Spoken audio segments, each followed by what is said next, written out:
आऊज़ु बिल्लाहि मिनश शैतानिर रजीम बिस्मिल्लाहिर रहमानिर रहीम रब्बि इश्रह ली सदरी व यस्सिर ली अमरी वहलुल उक़दतम मिन लिसानी यफ़क़हू क़ौली रब्बि ज़िदनी इल्मा रब्बि यस्सिर वला तुअस्सिर व तम्मिम बिल खैर। बिस्मिल्लाह। हमने ये नई सीरीज़ अरबी व्याकरण यानी अरबी ग्रामर या फिर अरबी नहू पे शुरू करी है। इससे पहले हमने एक सीरीज़ ख़त्म कर चुके हैं जो अरबी सर्फ पे थी, यानी कि अरबी मॉर्फोलॉजी, जिसका मतलब होता है कि अरबी भाषा में शब्दों की रचना कैसे हुई है, यानी कि जो शब्द हैं वो किस प्रकार बने हैं। और ज़्यादातर हमने देखा कि अरबी भाषा में शब्द 3 अक्षर पे, 3 हर्फ पे थे, फ़ाला, फ़ाइला, फ़ऊला पैटर्न पे। और उसके साथ साथ हमने बहुत कुछ देखा। इंशाअल्लाह ये नई अरबी व्याकरण, अरबी ग्रामर पे सीरीज़ है और उम्मीद करती हूँ कि ये दोनों करने के बाद हम जब इंशाअल्लाह कुरान पाक खोल के देखेंगे और उसके बाद साथ साथ हमें कुछ शब्दों के अर्थ भी पता होने चाहिए, तो बहुत कुछ हमें ऐसा लगेगा कि कुरान पाक हमसे बात कर रहा है इंशाअल्लाह ताला। आगे बढ़ने से पहले कुछ महत्वपूर्ण शब्द, कुछ महत्वपूर्ण टर्म्स जिसे हम कहते हैं, जो हम वैसे तो बार बार दोहराते आए हैं, रिपीट करते आए हैं, लेकिन यहाँ पे एक बार देख लेते हैं आगे बढ़ने से पहले, शायद आसान हो जाएगा चीज़ें। ये देखिए, मुज़क्कर, मुज़क्करुन, मुज़क्कर का मतलब होता है पुल्लिंग यानी कि मैस्कुलिन, ठीक है। मुअन्नसुन, मुअन्नस का मतलब होता है स्त्रीलिंग वाले शब्द, फेमिनिन जेंडर वाले शब्द। मुफरदुन, मुफरदुन होता है एक वचन, सिंगुलर।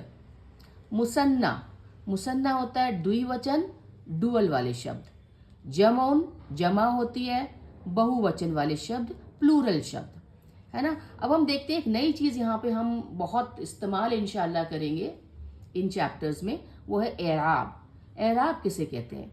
एराब कहते हैं कि कोई भी किसी भी शब्द के अंत में आने वाली कोई हरकत, हरकत का मतलब क्या होता है? ज़बर या ज़ेर या पेश, फतहा, दम्मा, कसरा, ठीक है ना। तो अंत में जो शब्दों में एराब लगते हैं वो बताते हैं, बहुत कुछ वो आगे बताएंगे इंशाअल्लाह। अल्लाह ने चाहा तो वो हम धीरे धीरे करके उसको बहुत ही आसान तरीके से आगे बढ़ेंगे, उनको खोलेंगे। तो वाक्य में संज्ञा, नाउन या सर्वनाम, प्रोनाउन का क्या काम होता है वो एराबों से पता चलता है। किसी भी वाक्य में हमने पिछले देखा ना, कलिमात, और कलमा शब्द होता है, कलिमात सेंटेंस वाक्य में, या तो वो संज्ञा से वाक्य शुरू होंगे, या फिर आपके सर्वनाम से शुरू होंगे, या फिर वो आपके क्रिया शब्दों से शुरू होंगे। तो वो जो संज्ञा सर्वनाम का क्या काम होता है ना, वो आपको एराबों से पता चलेगा। और एराब हम पढ़ चुके हैं, दम्मतुन पेश, फतहतुन ज़बर, कसरतुन ज़ेर, ठीक है ना। अब देखिए जो एराब होते हैं ना, एराब वो 3 हालत में होते हैं, रफ़ा, नसब और जर, है ना। रफ़ा, रफ़ा क्या होती है? बहुत आसान है, बहुत आसानी से समझिए। एराब मैंने आपको पहले ही बताया, आसान भाषा में अगर हम समझें तो ज़बर, ज़ेर, पेश। और उसी को अगर हम थोड़ा सा, अगर आपको ये नाम नहीं भी याद हो, मैं फिर से बता रही हूँ, कोई परेशानी नहीं है, हम इंशाअल्लाह आने वाले पाठों में उनको बार बार रिपीट करेंगे, बार बार दोहराएंगे। इनका पता होना उतना ज़रूरी नहीं है, लेकिन आपको ये पता होना चाहिए कि रफ़ा जो है पेश की हालत में, जब कोई भी संज्ञा पेश की हालत में होती है उसे रफ़ा कहते हैं। जब उसके ऊपर ज़बर लगा होता है, किसी भी नाम के ऊपर अगर पेश लगा होता है, सॉरी, तो उसको हम रफ़ा की हालत में कहते हैं। नसब की हालत में क्या होता है? नसबुन, जबकि किसी शब्द के ऊपर ज़बर की हालत में संज्ञा हो, यानी कि किसी भी नाम के ऊपर ज़बर एंड में लगा हो तो उसको नसब की हालत में कहते हैं, नसबुन। और जर्रुन, जर्रुन होता है ज़ेर की हालत में, है ना। कसरा की हालत में कोई भी संज्ञा होती है उसे हम जर्रुन, जर की हालत में कहते हैं, है ना। और जज़मुन तो आपने हम पढ़ चुके हैं, जज़मुन या सुकून, है ना। ये कोई भी हालत नहीं होती है, ये कोई भी हरकत नहीं होती है। किसी भी शब्द के ऊपर अगर जज़म लगा हो या सुकून लगा हो तो इसका मतलब होता है उस हर्फ के ऊपर, उस अक्षर के ऊपर, उस लेटर के ऊपर कोई भी हरकत नहीं है। हाँ, तो ये जज़म और सुकून जो है कोई भी हरकत ना होने की हालत दिखाता है। ज़्यादातर जो हमने इस्तेमाल किया है अपने पाठों में वो ऐसे उल्टा वी टाइप का हमने इस्तेमाल किया है, लेकिन आप ज़्यादातर जो मुसहफ़ देखेंगे कुरान पाक में बहुत से में ये ऐसे हल्का सा छोटा सा गोल बन के भी आता है, ये सुकून ही होता है। तो ये दोनों तरीके से लिखा जा सकता है। अब देखिए, अगर किसी भी संज्ञा के ऊपर हालत में अगर पेश होता है, दम्मा होता है, तो उसको बोलते हैं मरफू हालत, है ना, मरफू में है, मरफू हालत में है। इसको हिंदी में हम कर्ता कारक भी कहते हैं, कर्ता कारक, ठीक है ना। कर्ता कारक क्या होता है, नॉमिनेटिव, नॉमिनेटिव नाउन होता है, नॉमिनेटिव केस होता है, ठीक है। नॉमिनेटिव केस को कर्ता कारक कहते हैं। और ये दम्मा, कोई भी संज्ञा जो है दम्मा यानी कि पेश की हालत में होती है तो उसे मरफू, रफा से वर्ड मरफू आया है, रफा से पेश की हालत में कोई संज्ञा हो तो उसे रफा की हालत में कहते हैं। और इसी रफा हालत से मरफू हालत आई है शब्दों की। ये हम इंशाल्लाह धीरे धीरे जब पढ़ेंगे तो ये खुलता चले जाएंगे। ये मंसूब, नसब से आया है ये शब्द। जब जबर की हालत में संज्ञा होती है तो वो हालत मंसूब कहलाती है। और हिंदी में उसको कर्म कारक कहते हैं। कर्म कारक यानी कि accusative, accusative case of noun, वो संज्ञा की हालत जो कि कर्म करने में, कर्म जिसमें डोमिनेट करे, कर्म जिस पे जोर दे, उसे कहते हैं मंसूब हालत। और एक और हालत होती है जर से आई है, जब कोई भी संज्ञा जेर की हालत में यानी कि कसरा की हालत में होती है तो वो मजरूर होती है, मजरूर, उसे संबंध कारक कहते हैं हिंदी में, मजरूर संबंध कारक। अब हम ग्रामर पढ़ रहे हैं, व्याकरण, तो थोड़े से ये शब्द अब आपको हो सकता है मुश्किल लगे, लेकिन इंशाअल्लाह मैं आपको यकीन दिला रही हूँ जैसे जैसे आप आगे शब्दों में पढ़ेंगे ये बहुत आसान होते चले जाएंगे। संबंध कारक यानी कि जेनेटिव, इंग्लिश में जेनेटिव केस ऑफ नाउन, ठीक है ना। तो ये पढ़ने से थोड़ा सा आपको नाम या रफ़ा, नसब, जर, है ना, मरफू, मंसूब और मजरूर, ये सब पढ़ने से आपको थोड़ा सा आगे समझ में आएगा। हम पढ़ चुके हैं, एक रिवीजन कर लेते हैं कि किसी भी कोई भी कलिमात शब्द को कहते हैं, कलिमात शब्द को कहते हैं। तो शब्दों को हम 3 भाग में हमने डिवाइड किया, बांटा, पहला, दूसरा, तीसरा। पहला होता है संज्ञा, इस्मुन, दूसरा होता है क्रिया, फेलुन, ये हम बहुत पढ़ चुके हैं। और चौथा होता है हरफुन यानी कि पार्टिकल्स, जिसे हम कर्ण भी कहते हैं, कर्ण, ठीक है ना। तो किसी भी सभी तरह की क्रिया होती है फेलुन में, और सभी तरह की संज्ञा और सर्वनाम को इस्मुन की हालत में डाला जाता है। जैसे किताबुन, है ना, अहमदुन, और जमायर हमने पढ़े थे, जमायर यानी कि सर्वनाम।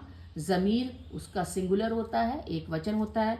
जमायर प्लूरल होता है, बहुवचन होता है। और बहुत से सर्वनाम हमने पढ़े, अना, मैं, अंता, तुम, हुआ, वो, हिया, वो स्त्रीलिंग, हाजा, ये, हाजिही, ये स्त्रीलिंग पास में, अल्लजी और अल्लती हम और इंशाल्लाह आगे पढ़ेंगे, ठीक है ना। अब फेल हमने बहुत पढ़े हैं, फेल हमने पढ़े हैं, माजी का फेल होता है, पास्ट टेंस का, भूतकाल का, है ना, फ़ाअला पैटर्न पे होता है या फ़ाइला पैटर्न पे होता है या फ़ाउला पैटर्न पे होता है ना। फिर हमने पढ़ा मुदारे, मुदारे यानी कि प्रेजेंट टेंस, यानी कि अभी वर्तमान काल या फिर भविष्य काल में भी, भविष्य काल में भी मैंने आपको बताया था फ्यूचर टेंस में कि आप सा भी लगा सकते हैं और सौफा भी लगा सकते हैं, सौफा या सा, लेकिन दोनों को ही मुदारे कहा जाता है। मुदारे यफ़अलु, है ना, वो काम कर रहा है या करेगा। फिर हमने देखा था अम्र, हुक्म, आज्ञा, आदेश, कमांड जिसे हम कहते हैं। इफ़ अलू, ये काम करो, है ना, कोई काम करो जब हम आज्ञा दे रहे हैं। और ये ज़्यादातर सेकंड पर्सन को यानी कि जिससे हम मुखातब हैं उससे बात करेंगे। तुम दोनों, तुम सब, कमांड उसी को दिया जाता है।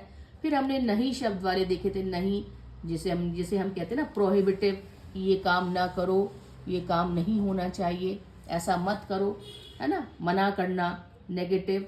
ला तफ़अलू, तुम ये काम ना करो, और ये भी जो हम मना कर रहे हैं ये भी हम सेकंड पर्सन को कर रहे हैं, तुमको कर रहे हैं, ठीक है ना। तो हम, और उसके बाद जो तीसरा आता है हर्फ, ये हम इंशाअल्लाह पढ़ेंगे और अच्छे से। इसे कर्ण भी कहते हैं, जिसे इंग्लिश में अगर हम कहते हैं प्रपोजिशंस, आर्टिकल्स, द, कंजंक्शन, जोड़ने वाले शब्द, है ना, और, है ना, एंड, है ना। ये जो सारे हर्फ होते हैं ना, पार्टिकल्स होते हैं, ये पुल की तरह प्रयोग किए जाते हैं, पुल की तरह इस्तेमाल किए जाते हैं पूरे किसी भी सेंटेंस में, किसी भी वाक्य में। जैसे कहते हैं ना कोई भी सभी, अगर आप एक उदाहरण ले लीजिए कि बकरी पहाड़ पर चढ़ी, तो ये बीच में पर जो आया ना, ये बकरी और पहाड़ को जोड़ने का काम कर रहा है, कि बता रहा है कि वो ऊपर चढ़ने का काम हो रहा है। तो ये पुल की तरह से इस्तेमाल किए जाते हैं, है ना, जो संज्ञा, सर्वनाम या वाक्य के दूसरे भाग में जो संबंध भी दिखाते हैं, है ना। जैसे कि बकरी और पुल में संबंध दिखा रहा है, पर, ऊपर चढ़ी, ऊपर, है ना। ग्लास टेबल के ऊपर रखा हुआ है। तो ये ऊपर है, ये आपको ग्लास और टेबल के बीच का संबंध, रिश्ता दिखा रहा है। तो ये हर्फ जो होते हैं छोटे छोटे शब्द होते हैं, याद रखिएगा। ये संज्ञा नहीं होते हैं, ये क्रिया भी नहीं होते हैं, ये इस्म भी नहीं होते हैं, ये फ़ेल भी नहीं होते हैं, लेकिन ये अलग होते हैं। तो आसान हो जाती है अरबी भाषा इस तरीके से, जब हम समझते हैं कि सारी की सारी चीज़ें जो है ना इन तीन के अंडर में ही आती हैं। अगर हम इंग्लिश में देखें, हिंदी में देखें, तो बहुत सारी चीज़ें आ जाती हैं, 8-9 चीज़ें हो जाती हैं, conjunctions, prepositions, adverbs, adjectives, noun, pronouns. लेकिन इसमें ऐसा नहीं। अरबी भाषा की ग्रामर में हर चीज़ इन तीनों ही खानों में किसी के भी नीचे आ जाएगी। अब देखिए, इस संज्ञा के खाने में आपको सर्वनाम भी आ जाएगा, है ना, आपको एडजेक्टिव्स भी आ जाएगा कि जो सर्वनाम की क्वालिटी, एडवर्ब्स भी आ जाएंगे जो कि क्रिया की क्वालिटी या क्रिया की विशेषता दिखाएं, सब कुछ इसमें आ जाएगा। और फेल में भी बहुत सब कुछ आ जाता है। ज़्यादातर क्रिया जो होती है past tense, present tense, future tense, मादी, मुदारे, सब कुछ इसमें। और ये पार्टिकल्स जो हर्फ होते हैं छोटे छोटे शब्द होते हैं। देखिए, इसमें भी अगर हम देखें तो दो तरह के हो सकते हैं। दो तरह के देखिए कैसे।